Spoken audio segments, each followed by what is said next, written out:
I want to take you now back out live. President Trump and the Peace Pledge Summit here at the White House. Let's listen in. Thank you very much. Thank you very much. It's a great honor. Thank you.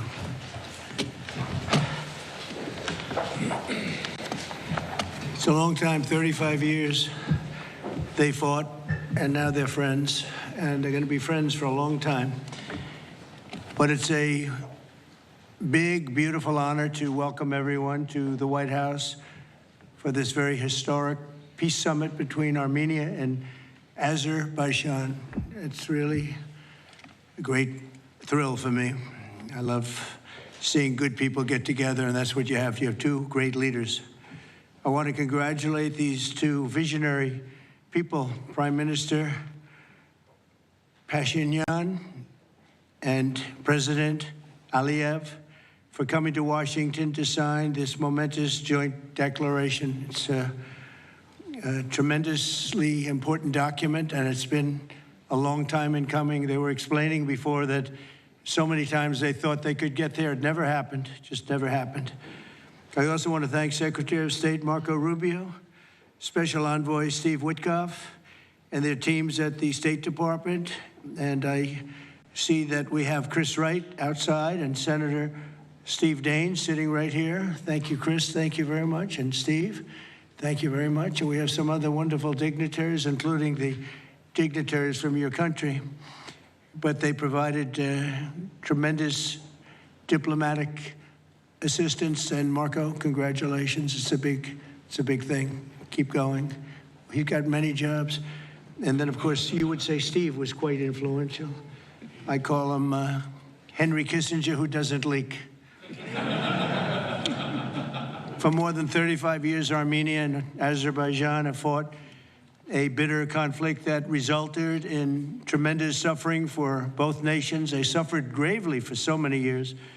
Many tried to find a resolution, including the European Union. The Russians worked very hard on it, never happened. Sleepy Joe Biden tried, but you know what happened there. He tried for probably 12 minutes and didn't work out. And many other countries tried, and they were unsuccessful. But with this accord, we've finally succeeded in making peace, and we just left the Oval Office where we signed voluminous documents and very important elements to the agreement. The country of Armenia and Azerbaijan are committing to stop all fighting forever, open up commerce, travel, and diplomatic relations, and respect each other's sovereignty and territorial integrity, so importantly. And I just spent a lot of time with these two men. I think they're going to have a great relationship. You want to know the truth? They didn't see each other that much, but they probably will. I think they're going to have. I think you two are going to have a great relationship. I have no doubt. And if you don't, call me and I'll straighten it out. Okay. Very importantly, we have also resolved the key issue that foiled previous negotiations. This declaration establishes what they are calling a great honor for me. I didn't ask for this. The Trump route for international peace and prosperity, which is a special transit area that will allow Azerbaijan to get full access to its territory of Nakhchivan while fully respecting Armenia's sovereignty. So they're going to be able to really live and work together, and it's amazing. So that's a very important territory, I guess, very special territory to you, and now they work together. Armenia is also creating an exclusive partnership with the United States to develop this corridor, which could extend for up to 99 years. And then they promise in 99 years they'll extend it, right? You'll promise. But we anticipate significant infrastructure development by American companies. They're very anxious to go in to these two countries, and they're going to spend a lot of money, which will economically benefit all three of our nations. This is incredibly positive news for the future of the entire region, and it's a very important region, as you know. Additionally, the U.S. is signing a bilateral agreement with both countries to expand cooperation in energy, trade, and technology, including AI and in terms of energy. Chris is here representing our country, and there's nobody better than Chris Wright. And Chris, I understand it's very fertile. It's a very fertile area. So I appreciate everything you've done. You've done amazingly well. We've got the gasoline prices coming way down from where they were. And it's really been something to watch. We are drilling like we haven't drilled in many years, I guess I could say ever before, and we just started.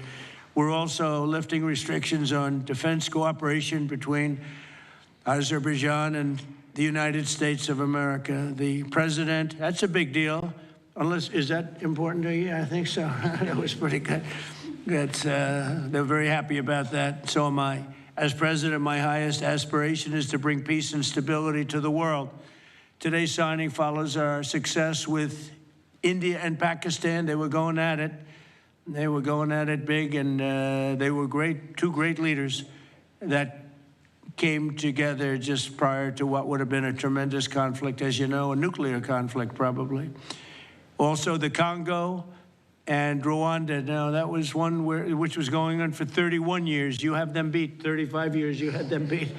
But that was going on for 31 years, and we have it all done, and people are very happy. That was a rough one. That was nasty. 7 million people that they know of died. Also, just recently, Thailand and Cambodia, that was one that was just starting. That 2,000 people were dead on the border, but it was just starting. And I was talking to one of the two nations on trade, and I said, I'm not going to sign a trade deal if you guys are going to fight. And I got the other one. And again, great leadership, Thailand and Cambodia. And before it got started, beyond that first couple of days, we stopped the war. And they've had wars periodically, very much as you two have had long-term wars. And we got it stopped. And the two, again, I find in all cases, they're great leaders. If they didn't agree, I would say they're lousy leaders, to be honest with you. But they did agree. And so Thailand and Cambodia, Serbia and Kosovo, we got something stopped that was ready to start. We didn't like that one. We didn't like it at all, and we saved a lot of lives. And numerous others. In addition, as you know, we took out the nuclear capability of Iran. And to use a term that people tried to dispute without any knowledge, it was obliterated. That's been confirmed by the Atomic Energy Commissions, everybody, that's totally obliterated. They might try again, but they're going to have to try a new site because they are, and I want to just say our military, we have the greatest military in the world. We have the greatest equipment and military manufacturing anywhere in the world, nobody even close. And that sort of proved it. So getting rid of that threat from the Middle East was very big. And I think a lot of people are going to be joining right now the Abraham Accords. It's going to be very important. So hopefully we're going to have many more successes. I hope we're not going to have too many more in this field, because hopefully we're not going to be seeing too many more wars. But I came in and this whole world was on fire. All these things were sort of happening. We've only been here for 6 months.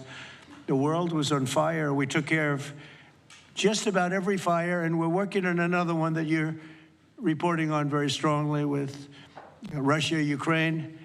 And we'll have some more information for you a little bit later. But I want to ask these two very special people. Again, I've gotten to know them. They're very special people. And I think they have the potential to have a great personal relationship, which is always good, but also a great just relationship. And if I might, may I ask you to say a few words, sir? Thank you very much, Mr. President. First of all, thank you for invitation. It's a big honor to be invited by the President of the United States for this historic event. Actually, we are writing a new history in a bilateral interstate relationship between the United States and Azerbaijan. We are starting the path towards a strategic partnership. The Charter on Strategic Partnership will be elaborated within several months, and that is a historic achievement for Azerbaijan, because to be in the format of strategic partnership with the greatest country of the world is a great opportunity and also a very big responsibility. And this strategic partnership format embraces so many important areas: mutual investment, trade, energy, connectivity, transit, AI, defense sales, counterterrorism. So all these areas where we had and hopefully will have very active cooperation in the future. So it opens a lot of opportunities for Azerbaijan to continue its path of development, to diversify its economy, to keep unemployment low as it is today, and to look to the future with great optimism. Also, I'm very grateful to Mr. President that he today lifted the restrictions which have been imposed on Azerbaijan back in 1992, just only 1 year after Azerbaijan restored its independence. These restrictions have been imposed on us. So after 33 years, these restrictions have been lifted just today. So really, it's a day which will be remembered by the people of Azerbaijan with a feeling of pride and gratitude to President Trump for his attitude to Azerbaijan, for his vision, for not only for our region. We were exchanging views today, and I said that within several months he managed to put an end to conflicts in Asia, in Africa, and now in Southern Caucasus. What we could not achieve for more than 30 years. We had to sacrifice lives. We had to fight two very bad wars with a lot of casualties. And if not for President Trump and his team, and our great friend, Mr. Vitkov and his team, probably today, Armenia and Azerbaijan would have been again in this endless process of negotiations. So really, it's a historic day. We are today establishing peace in the Caucasus, which will open great opportunities, not only for our region. And as President Trump correctly mentioned, the Trump route for international peace and prosperity, which will create new connectivity lines, which will lift the walls, and which will create connectivity opportunities for so many countries, with investments, with prosperity, with stability. You know, Azerbaijan and Armenia, we became independent at the same time as a result of the collapse of the Soviet Union. But at that time already, we were at war. So we lost a lot of years just being preoccupied with wars and occupation and bloodshed. So today, historic day, also is because we bring peace. President Trump brings peace to Caucasus, and we're grateful for that. And I'm sure that Armenia and Azerbaijan will find courage and responsibility to reconcile, and also the people will reconcile. We will turn the page of standoff, confrontation, and bloodshed, and provide bright and safe future for our children. So I'm very happy because today we're writing the great new history. And once again, Mr. President, thank you for all what you are doing for us, for our region, and for the whole world. Thank you very much. Thank you.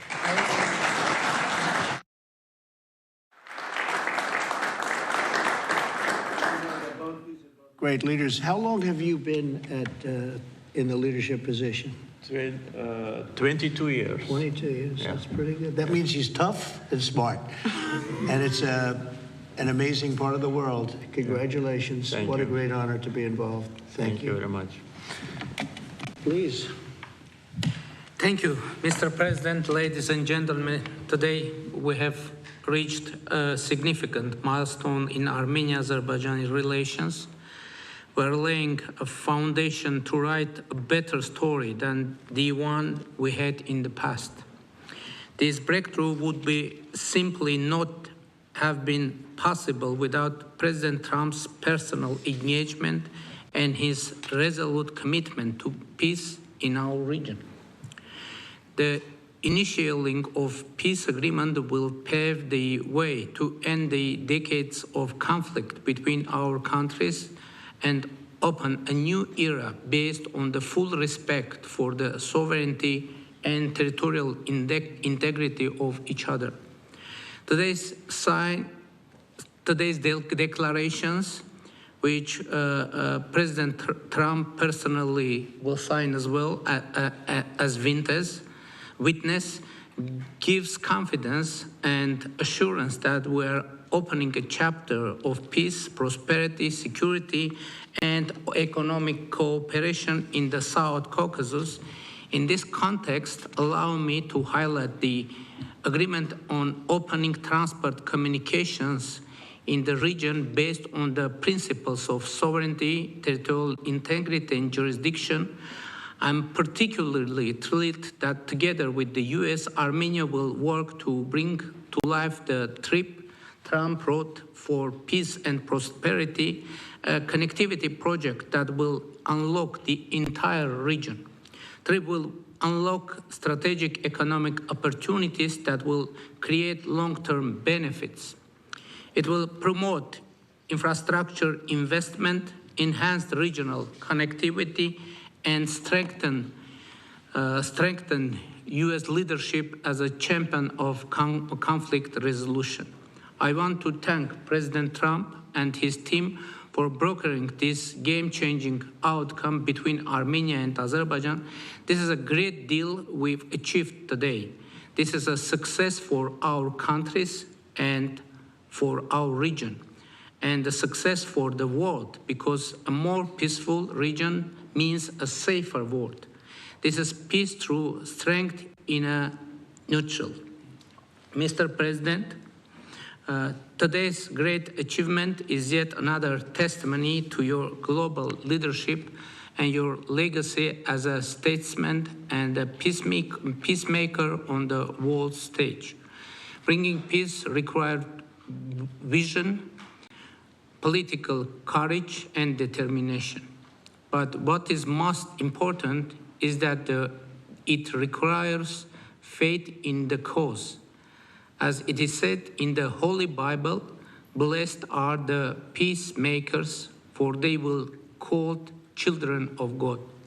May God enlighten this way. Thank you, and my congratulations to all of us, President Aliyev, to you, to all of us, colleagues from Azerbaijan, Armenia, United States, and all the people of our region, all the people of our countries, and my congratulations to the world, because, as I said, it will definitely make the world a better place. Thank you. Thank you.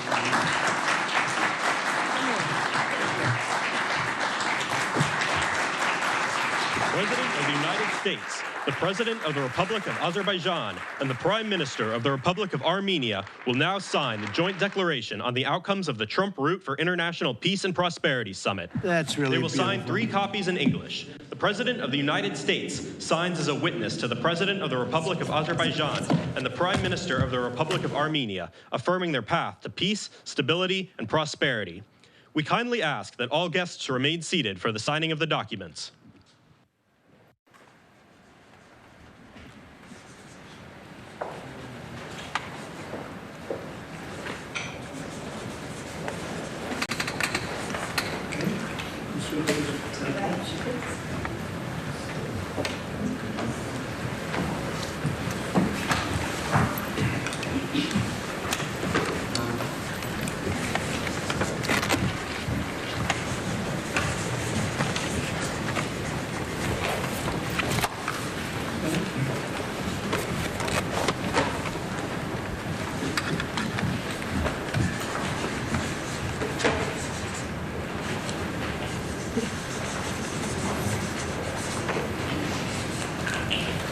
That is so great, and we'll hold up. How about holding up that document? All right.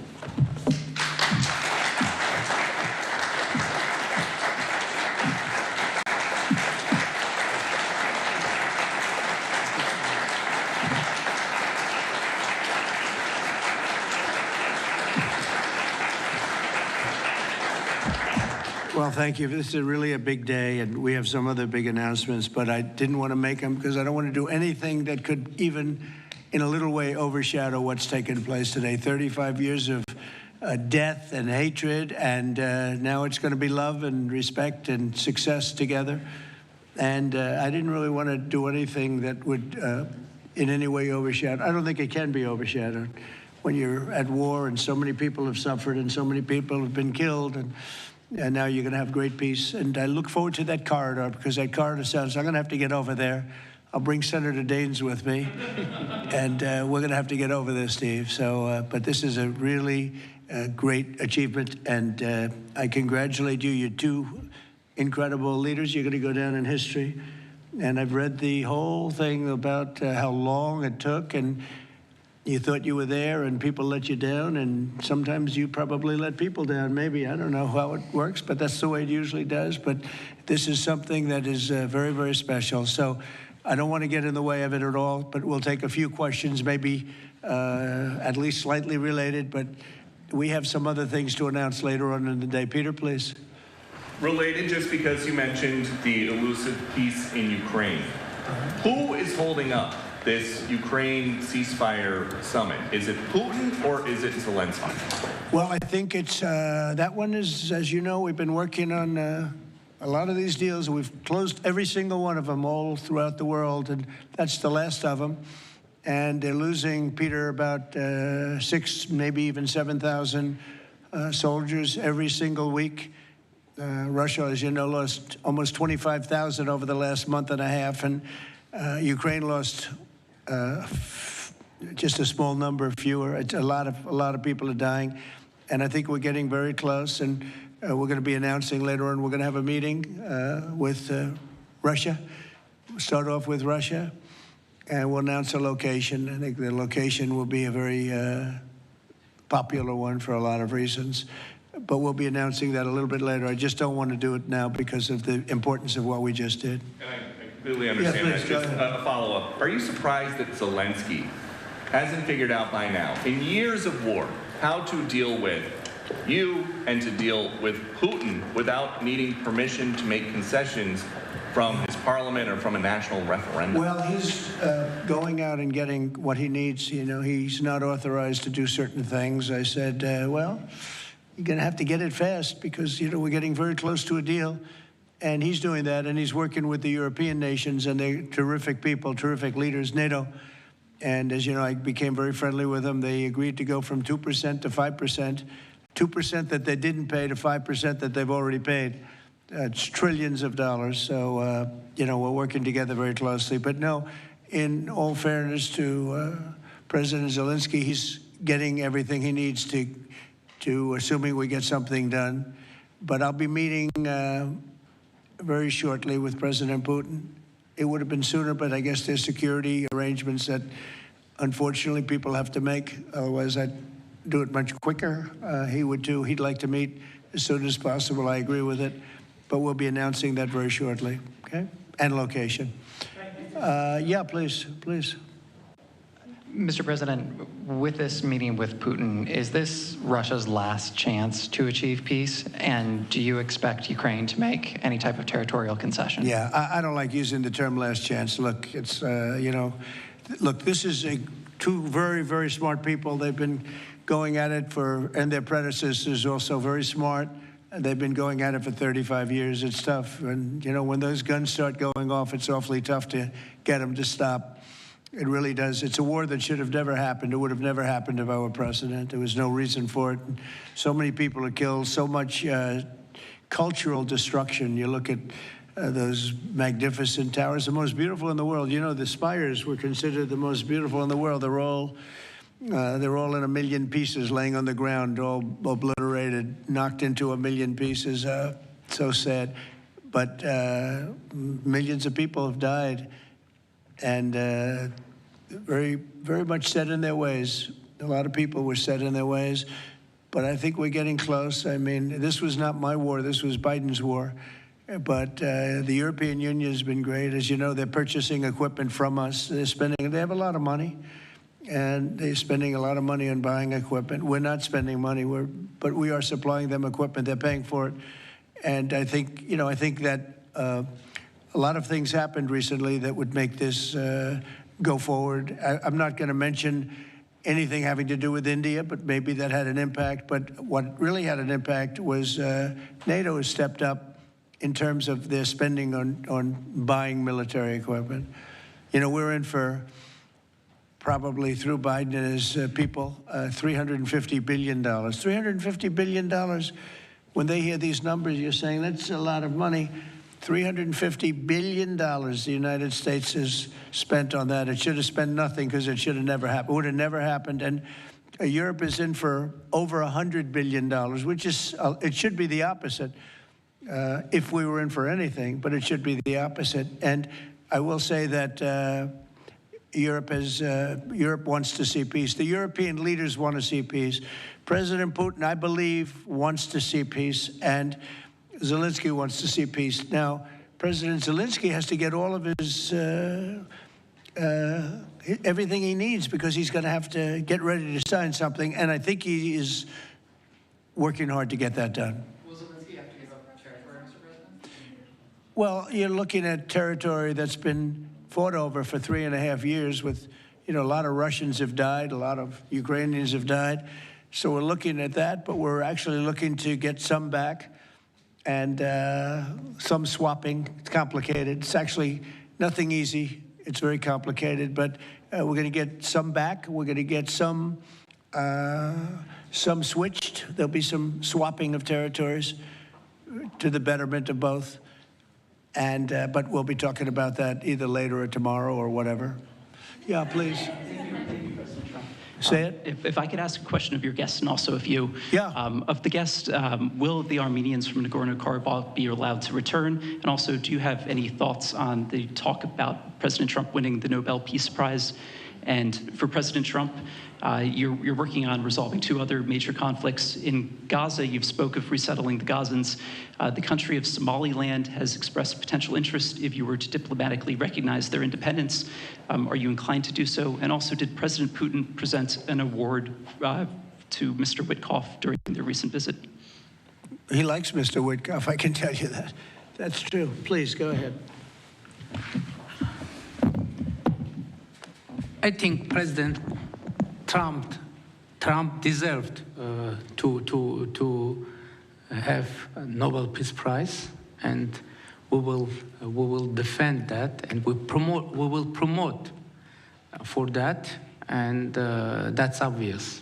So, and today's event, I think, is a very bright expression of that, and hopefully you will invite us. Oh, yeah. To front row. You'll be front row. Yeah, yeah. We are in favor. Thank you. Thank you. Can I have a suggestion? Yes. So maybe we agree with Prime Minister Pashinyan to send a joint appeal to Nobel Committee to award President Trump with the Nobel Peace Prize, because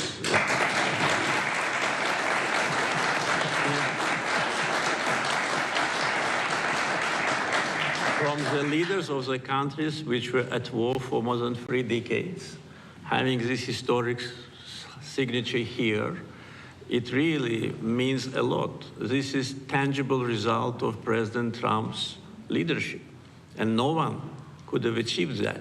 There have been many presidents here since beginning of 90s, and the so-called Minsk process, which, by the way, today we put an end to with my Armenian colleague, started in 1992. So negotiation under the auspices of OSCE continued for more than 3 decades without any result. So who, if not President Trump, deserves the Nobel Peace Prize? I don't want to go into the history of some very strange decisions of the Nobel Peace Committee to award the prize for someone who didn't do anything at all. But President Trump, in 6 months, did miracle. So I think that my Armenian colleague will support it, and judging by the reaction of the audience, I think as soon as we come back, we will agree to issue a joint letter, and hopefully, and I also join when President is awarded, we hope that he will invite us to the ceremony. You certainly will be. Thank you very much. Do we have draft to sign now? Well, we'll see what happens. We already like to sign. Thank you very much. It's very nice. We're looking into that right now. Good question, actually, and another complex one, as you know, but we're working on that right now. Somaliland. Thank you so much. I wanted to ask you, have you spoken to Russian President Putin yet? And would you go to Russia or Ukraine? And what exactly would you say to him? We'll be announcing a location in maybe a little while, and I think you'll be very happy. We'll see what happens, right? All we can do is do our best. We've been working on this one for a long time. This is a very complicated one also. This was extremely complicated, but we made it less complicated, and we had two very brilliant people on my right and my left. They understood what was at stake. I think if it didn't get done now, it might have never gotten done. So this is the same, very similar with Ukraine. It became more and more complicated as time went on. It was simple at the beginning. It wasn't going to happen, but it became more and more complicated. But I think we're getting close. Yes, ma'am. Yes, go ahead, please. Could the location for the summit be Italy? Location, Italy. I will give it to you very soon. Honestly, I don't want to do anything. These guys, I don't want to do anything where that's like, because this is a bigger story than a location. A location's good. I'm a real estate person. I know about a location. But there's nothing to compete with this in terms of what we're doing today. It's just such a great achievement for these two. Really, they'll go down as great leaders for what they did. I put them together, but what they have been able, and I don't want to do anything. So we'll talk about it later. Today, we'll give you a location today. And what about the war on the cartels, too? You were talking about sending military forces to fight against the drug cartels in Latin America. Do you think it's worth sending our forces, our U.S. forces there to take this on? Cartels where? Central Latin America. Well, Latin America's got a lot of cartels. They've got a lot of drugs flowing. So, we want to protect our country. We have to protect our country. We haven't been doing it for 4 years. And we love this country like they love their countries. We have to protect our country. So, we're playing a tough game, but we'll have more to say about that soon. Yes, ma'am. Mr. President, I'm Musala from Azerbaijan News Agency Report. So we are grateful to be here. Today you host a truly historic meeting. As a person who values diplomacy and global interaction, do you consider the possibility to visiting Azerbaijan? Actually, you mentioned Azerbaijan and Armenia after this meeting. Well, to visit our countries, do you consider to visit? Wow. Which one do I consider better? Both, yes. Both. Oh. I think if I ever said that you would say, this guy couldn't have solved the problem. You know what? I consider them both great, okay? And you know what? They're going to be even greater. But and they're very different in many ways, but they have a lot in common. But they're both great as far as I'm concerned. Yeah, please. It's an interesting question, right? That would have been a hell of an answer if I said, well, I think I like this one or that one. No, we don't do that. Go ahead, please. Mr. President, first of all, thank you for bringing peace to South Caucasus, something that no one has been able to achieve in 35 years. That's number one. We also noticed that you think highly of the commitments that the sides have taken on and assumed. However, considering the long history of conflict and the fact that this is not a legally binding document, will there be consequences if at some point one of the sides takes a step back? I don't think it's going to happen. I think it's going to be very good. And I told them, I gave them a personal commitment. If there's, there's always little problems here and there, right? The big ones have been solved. These are the giant ones have been solved. But if there's conflict, they both know they're going to call me and we're going to get it straightened out. They're not going to have a problem. Where are you from? Armenia. Okay, good. Very good. I was wondering. It was a very unusual question.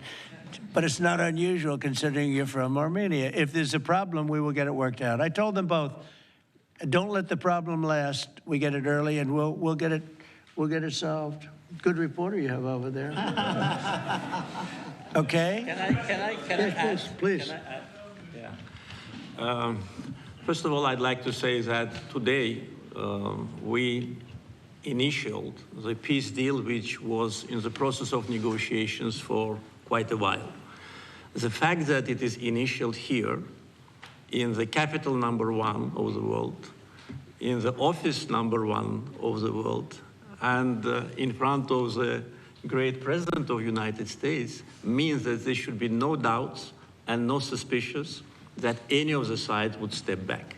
If any of us, Prime Minister Pashinyan or myself, had in mind to step back, we wouldn't have come here. So you can be absolutely sure, as well as Azerbaijani community, that what has happened today will result in peace, long-lasting peace, eternal peace in the Caucasus. That's a very nice... I'm sorry. Fully agree and nothing to add. That's a very nice two statements, but that's a beautifully stated statement. Let's go. A couple of more. Yeah, please. Mr. President, many in the South Caucasus have pinned the blame on your predecessor, Joe Biden, and his Secretary of State, Antony Blinken, for obstacles in America's bilateral relations with Azerbaijan and peace in that part of the world. How important is it to you to elevate your country's partnership and your administration's partnership with Azerbaijan, with Armenia, and how important is this for your legacy? Well, to me, it's very important, but it's, you know, I know the history of what was going on because I do a lot of reading, and they've been at a you know, they've had a very contentious relationship for a long time. It's war. Most of the time was war. And so to get it done, they're great people. I know a lot of people from Armenia. I know a lot of people from both countries, and they're incredible people, and it shouldn't happen what has happened. I wish we could have been here sooner, you know, if the election were different. I'm going to be nice today. I'm not going to be controversial and say the election was rigged. I would have had this thing solved 4 years sooner. But the truth is, that's right. If the election weren't rigged, I would have been here 4 years sooner. We would have signed the same agreement 4 years sooner. But it didn't happen, and the Biden administration did really very little, actually nothing, to get it done.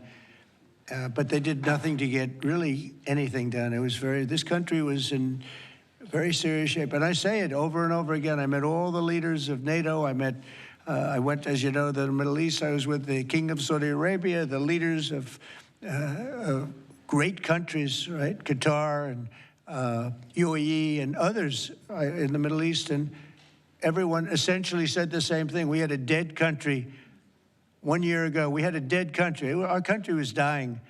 And now we have the hottest country anywhere in the world. It's not even close. We have the hottest country in the world. And it's an honor to use that, if you call it power or respect or whatever it is, to settle wars like we have right here to my left and my right. And these two guys are very smart. I got to know them, and they're very smart. They're not going to, I don't think they're going to ever have to bother with me. They may call me just to bug me a little bit. Let me put them to a test, and they'll call because they like to call me. But they're not going to have any problem. We have a very comprehensive agreement. It's a peace agreement. And this isn't ceasefire. This isn't we'll hold off. This is a peace agreement. And they're going to end up doing a lot of business with each other. They're going to do a lot of business with the United States. And I'm going to always remember, at least during the time that I'm here, I'm going to remember how smart they were, how good they were. And when it comes to trade and other things, we're going to always go 100% out. We'll go out of our way to make sure it comes out good for them. They did an amazingly good thing and a very brave thing. It's a very complicated part of the world they come from, very tough part of the world. It's a tough, but smart part of the world. Smart, tough people, and great wealth, great energy wealth. I was talking to Chris, and you were saying, in terms of wealth, it's enormous wealth. But wealth doesn't often solve problems. It takes other things. But they're amazing, two amazing leaders, and it's an honor to be associated with them. How about we'll do one more, please? Thank you, Mr. President. Your gut instincts have always done well in terms of business and in terms of politics. What does your gut tell you as it relates to the possibility of an event like this in the next few weeks, the next few months, in which you have President Putin on one side and President Zelensky on your other side? I think my instinct really tells me that we have a shot at it, okay? And you'll find that out later on, and maybe even today, but we have a shot at it. Look, it's got to be solved. We're not losing people. A lot of people say, why are you bothering? We're not losing people. We were spending hundreds of billions of dollars. Now we're spending nothing. We're spending no money. I guess we're making money because, we're great. We have the best military equipment in the world. We're selling it to NATO. but you're losing thousands of people a week, Russians and Ukrainians mostly soldiers, but, you know, missiles are lobbed into cities and towns, Kiev, lots of places. You've been reading the same stories that I've been reading, and we got to get it solved. The Norwegian Nobel Committee will make their announcement as it relates to this year's Nobel Peace Prize on October the 10th, Friday, October the 10th. Is that date circled on your calendar, Mr. President? I can't say. I mean, a lot of people say, no matter what I did, because, you know, I'm of a certain persuasion, no matter what I do, they won't give it. And I'm not politicking for it. I have a lot of people that are. I know. I mean, I read the same things as you do. But it would be a great honor, certainly. But I would never politic. I'm not doing it for that. I'm doing it because of, I really, number one, I want to save lives. That's why I'm involved so much with Ukraine and Russia. It's saving lives of Russians and Ukrainians. It's not American lives. Now, I would say this, that war could have escalated in something much, that could have been a world war. I think if we didn't come, Ukraine-Russia would have ended up being a world war. And I stopped that. That stopped. Now, the only question is, when is it going to be settled?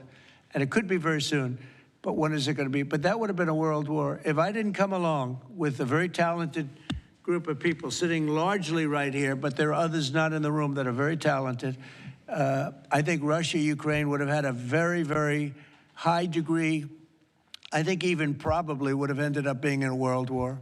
Your predecessor. I don't think people talk about that now because they don't see it anymore, but we've brought it down a long way. But that was getting to a point. When I first came in, I said, wow, this thing is really bad. And it could have escalated to a level that you people would have been very unhappy with. Yeah. Your predecessor, Mr. President, President Ronald Reagan, had a phrase as it relates to dealing with the then Soviet Union and also Mikhail Gorbachev. The phrase was trust but verify. Do you subscribe to that same view as it relates to Mr. Putin and Russia? Well, I do, relating to everybody. I mean, not just President Putin, but also people and leaders that I deal with. Look, I'm dealing with trade. And some of the worst deals we made, some of the worst trade deals we have, I talk about friend and foe, right? Friend and foe, two interesting words. Some of our worst trade deals were not with the foe, they were with the friends. Our friends were just killing us on trade. Not anymore. Not anymore. We're taking in trillions of dollars, and we're respected, and we're settling, through trade, even a little bit here, less here than on some, but through trade, I got things settled. With India, Pakistan, I think it was trade more than any other reason. That's how I got involved. I said, I don't want to be dealing with countries that are trying to blow up themselves and maybe the world. They're nuclear nations. That was a big one. Getting that one settled, I think you'd agree. That was a big one. And they were going at it. They were shooting airplanes out of the sky. 5 or 6 planes got shot down in their last little skirmish, and then it was going to escalate from there. And that could have gotten to be very, very bad. Now, I want to save a lot of lives. I love saving lives. That's what it's about. And when you save lives, you really end up having a peaceful world. Usually that ends up pretty well. I want to thank everybody, but in particular these two great leaders for having the courage to do what they did today, and they're going to go down in the history books. And it's a great honor to be involved. Thank you very much. A historic moment at the White House, and now the Nobel Peace Prize picking up steam once again for President Trump. We will know later in October, but the two leaders here saying that they would sign a pledge immediately to try to get President Trump nominated for the Nobel Peace Prize. So we will continue to look at that as that momentum continues for President Trump and his peace deals around the world. We're also learning that sometime later today, we will know the location of President Trump and President Putin. That should be coming a little bit later. That was according to the president himself right there.